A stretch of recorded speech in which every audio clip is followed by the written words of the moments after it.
Yo, what's up guys? Ako nga pala si Mr. Rio. Busy ako ngayon dahil sa dalawang planong pinapasabi sa inyo ni Ama. Kaso may tao na naman na tumira kay Idol Duterte. At kahit hindi niya minura, mahahalata mo talaga na meron siyang ibig sabihin. Di ko alam kung anong motibo niya sa video na to. Ayoko nang sabihin ng pangalan niya. Katunog kasi ng pangalan ng nagpapagawa sa akin ng mga video na to. Buti niya lang, ginawang tanga ang spelling. Simulan na natin. Una sa lahat, congratulations! Woo! Natapos din, ano? Kakapagod din yon. Kakaangat ng kamao, kakahalik ng bandila, kakangiti sa mga nagsiselfie. Tapos na. Hindi mo na kailangan sumayaw, o kumanta, o makipagdebate, o makipagpatutsadahan. E di parang sinabi mo pala na pagpapanggap lang lahat ng ginawang pangangampanya ni Idol. Yung paghalik sa watawat, yung pagtaas ng kamao, at yung mga sinasabi niya, "Hoy boss, tumingin ka sa mga kalaban ni Idol sa pagka-presidente." At kahit na sino sa mga politikong nakaupo sa pwesto, kung meron siyang kaparehas magsalita, yung bang tipo na dama mo yung sinseridad sa mga sinasabi niya at dama mo yung pagmamahal niya sa bayan at sa taong bayan, may nakita ka na bang ganyan? Wala, di ba? Siya lang ang namumukod tangi sa lahat dahil karamihan sa mga politikong nasa pwesto walang pakialam sa taong bayan. Ika nga, today is the first day of the rest of your life. Kahit anong sabihin mo tungkol sa kagustuhan maging simple pa rin ang buhay, imposibleng walang maging epekto sa iyo ang kapangyarihan. Simple, walang luho. Tandaan mo, ingat lang. Simple lang talaga si Idol. Hindi siya gaya ng mga politikong nagbayad sa'yo para gawin mo ang video na yan. Nakita mo naman ang bahay niya, di ba? Napakasimple lang. Naging siyang public servant ng ilang dekada pero walang kaluho-luho sa katawan at simple lang manamit, di ba? At kung epekto ka mo sa kapangyarihan ang tinutukoy mo, natikman niya na yan ng ilang dekada sa pagiging alkalde niya sa Davao at napaganda niya ang kanyang lungsod. Pero simple pa rin siya, di ba? Kaya umaasa ako na kahit na marating ni Idol Duterte ang tugatog ng kapangyarihan, hindi pa rin siya magbabago. Si Ferdinand Marcos noon ay wala ring hilig sa mga mamahaling bagay. Reading glasses nga daw na sira-sira ay ayaw palitan. At kahit nung nasa tugatog ng kapangyarihan, isda at saluyot lang ang paboritong ulam. Yun pala, iba ang bisyo. Plunder pala. Hindi ka naman siguro ganyan. Alam mo ba ang pagkakaiba ni President Duterte kay President Marcos? Kung ipupush mo na ang hobby ni Marcos ay plunder, yun ang pagkakaiba ni President Duterte kay Marcos. Hindi siya magnanakaw. Isang ebidensya, napalago niya ang Davao. Di pa nga nakakaupo si Idol sa pwesto kung ano-ano ng mga sinasabi mo no? Magkano bang binayad sa'yo yan, boss? Pero sa edad mo siguro na 71, ang pinakamatandang naging Pangulo ng Pilipinas, siguro naman wala ka na ibang hihilingin sa buhay. At yung issue ng bilyong-bilyong piso sa bangko mo, napalusot na nga namin eh. Anong napalusot na namin ang pinagsasabi mo? Ba't nakanamin ka? Bakit? Duterte supporter ka ba? Walang dapat ipalusot, boss. Dahil ang perang sinasabi ng asong ulol na tahol ng tahol noon ay hindi nag-e-exist sa mundo ng mga taong may utak. Karirin mo ang pagiging uto-uto mo, boss, ha? May ilan lang kaming gustong sabihin. Una sa lahat, wag na wag kakalimutan. Ginusto mo yan. Lumapit ka sa amin. Nakiusap ka sa amin. Hiningi mo ang boto namin. Ha? Ano ka, boss? Outdated o nabayaran lang talaga? Isa ka sa mga angkor ng TV5. Pagkatapos di mo alam na ang nagpumilit na tumakbo si Idol Duterte sa pagkapangulo ay ang mga tao at di niya naman talaga ginustong tumakbo, di ba? Hoy boss Mangmang, ayusin mo mga sinasabi mo dahil di siya lumapit sa mga tao para iboto siya sa pagkapangulo. Uulitin ko para magets ng utak mong bayaran na ang mga tao ang nagpumilit na patakbuhin siya. At kung sa pangangampanya ang tinutukoy mo na hinihingi niya ang boto ng mga tao, natural lang ho yun. Nangangampanya nga eh. Sinasabi yung mga plataforma niya at mga plano niya. Pero ang pinakabuod ng kwento, hindi siya ang may gustong tumakbo sa pagkapangulo, kundi ang mga tao. Gets mo ba? Ha? Dahan-dahan yung sinisira ang kasaysayang nasaksihan ng mga taong naghahanap ng tunay na pagbabago. Isa ako sa mga taong maglalahad ng katotohanan kung anong nangyari sa kasaysayang to na ikikwento ng henerasyon na to sa mga susunod sa atin. At yun ay ang henerasyon ng mga anak natin. Kaya wag nyo nang balaking sirain ang kasaysayang to dahil di na mauulit ang nagawa nyo kay Marcos noon.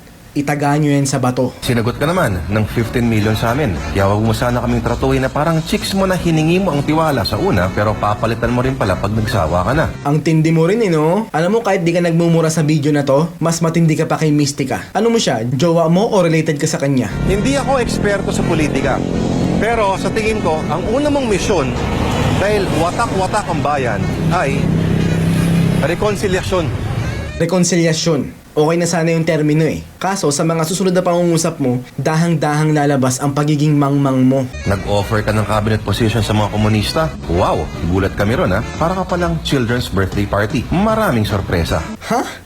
Outdated ka nga talaga. Alam mong nakikipag-negotiate si President Duterte sa mga NPA para pakawalan ng mga nabihag na mga alagad ng batas. Pagkatapos ngayon magugulat ka? Eh di wow, di ba? Di mo alam o nagkukunwari ka lang talaga na hindi mo alam. Hangad lang talaga ni President Duterte ang kapayapaan. Kaya siya nakipagkasundo sa mga NPA o sa mga komunista. Ang mga komunista ay against sa gobyerno at ang gobyerno ay against sa mga komunista. Paano magkakaroon ng kapayapaan kung lagi na lang tayong mag-aaway? E di laging merong digmaan, di ba?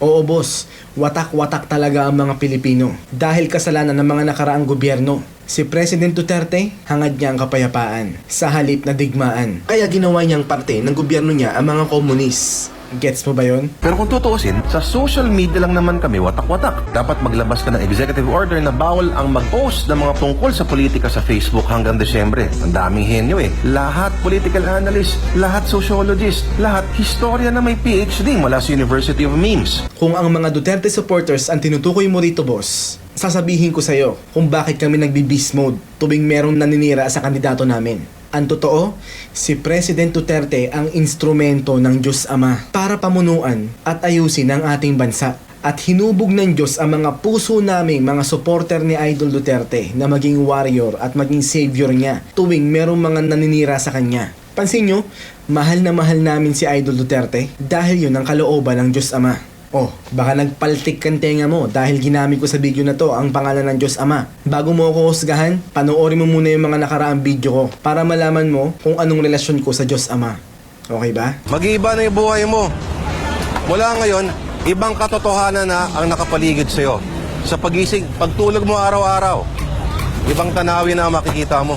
Malamang ito ang magiging realidad mo. At ito, at ito, at ito. Sa dami ng mga iisipin mo, sa dami ng mga kakausapin mo, may mga panganib na ang bayan, meaning sila, ay maging abstraktong konsepto. Buti sana, kung tutuloy mo yung pag-ikot-ikot mo sa syudad na nakasakay sa taxi pag madaling araw. Oh, ano ngayon kung nag-iikot siya sa taxi pagka madaling araw, may nakita ka na bang gumawa nun sa mga pulpolitiko sa gobyerno? Wala na naman, di ba? Siya lang ang gumawa nun. Dahil gusto niyang makita kung nai-implement ba ang peace and order sa lugar niya. Gets mo ba yon? Ha? Alam mo ba mga sinasabi mo sa video mo na to, boss? Kasi para ka nakahit-hit ng utot ng ginawa mo ang video na to eh. Ibig sabihin, mawawasak na ang iyong sense of reality, ika nga. Kaya bago mo purihin ang iyong sarili na napakaganda ng ekonomiya, tingnan mo muna to. Ha?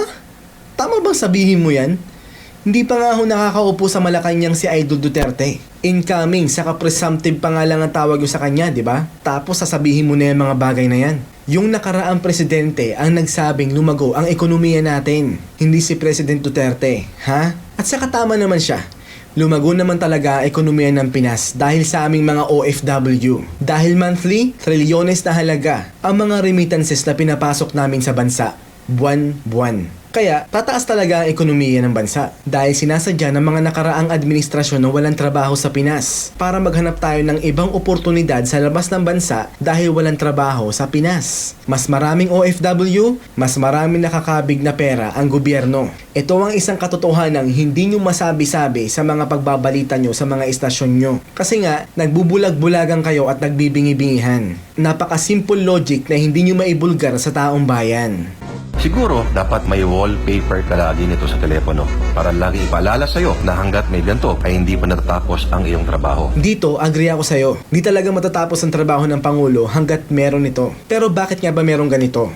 Yun ay dahil sa mga kurakot na gobyernong sinusuportahan mo at nagbayad sa'yo para gawin ang video na to, na binubulsa ang mga pera na para dapat sa mga tao. Gets mo naman siguro yun, di ba? Ulitin ko, sa totoong buhay marami kang misis at kulasisi. Pero sana naman, sa puso mo, bayan pa rin dapat ang tunay na misis. Napaso na kasi kami sa dating lover boy.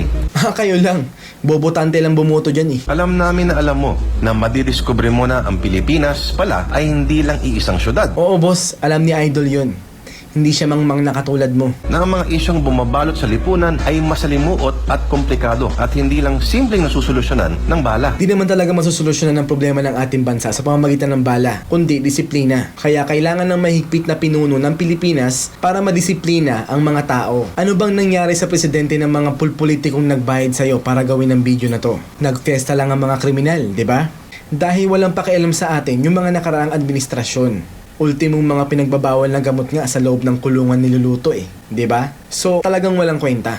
Kaya kailangan talaga ng kamay na bakal. Alam mo, saka na naman, magawan mo ng paraan na malipat ang halalan sa Disyembre o Enero na lang. Sobrang init ng Mayo mainit yung ulo ng tao. Sa lahat ng mga sinabi mo sa video na to, dito ako natuwa.